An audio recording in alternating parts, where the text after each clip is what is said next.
In New York, former President Donald Trump's criminal trial continues this morning. A former attorney for adult film actor Stormy Daniels testified Thursday about money she received to stay quiet about an alleged sexual encounter with Trump. He denies all the allegations against him. So joining me now again in Studio 57 is CBS News investigative reporter Graham Cates. All right, Graham, bring us up to speed. It looks like the testimony is inching a little closer to the former president. What happened in court? So yesterday we heard first the end of testimony from Keith Davidson. He's the former attorney to Stormy Daniels, who's at the center of this whole thing. And one of the things that he listened to and the jury got to listen to was a recording that he described as surreptitious, made by Michael Cohen, Trump's former attorney, of a conversation with Keith Davidson.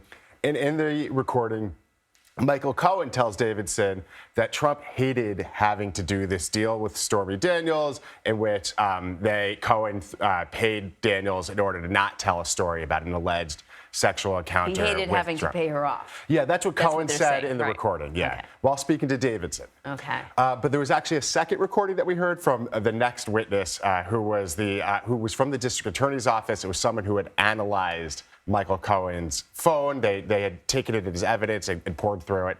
And this was actually a recording, also apparently surreptitious, of a conversation between Cohen and Trump himself during the 2016 presidential campaign. Whoa. And in that one, Cohen is describing the effort to pay off another person, a former model named Cohen and McDougal. And Trump is kind of expressing kind of an intimate knowledge of it. He's saying, how much is this going to cost? $150,000, which is in fact the amount that McDougal got paid by a publication, not Cohen. So it was an illuminating day. Yeah, definitely. So how did the defense handle Keith Davidson's testimony, though? So they really poured into his past. He's a lawyer who has represented kind of a lot of famous people. He's done a lot of these non-disclosure agreements.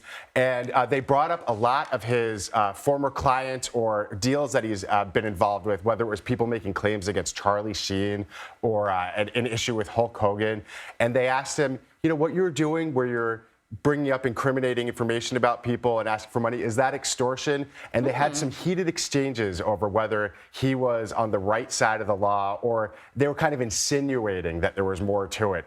And he was really battling back, saying, I'm not the one who's ever been charged with that. Oh, so fascinating. Okay, so then today, what can we expect? This DA forensic investigator is still on the stand.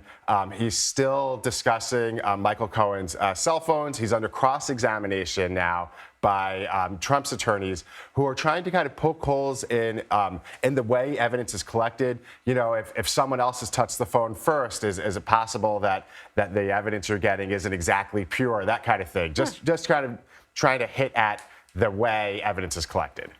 I mean, the characters, Graham. They're all quite interesting, for sure. You could make a musical out of this or something like that if one was so inclined. I'm not saying I'm working on one. Right. Graham Cates, thank you so much. Thank you.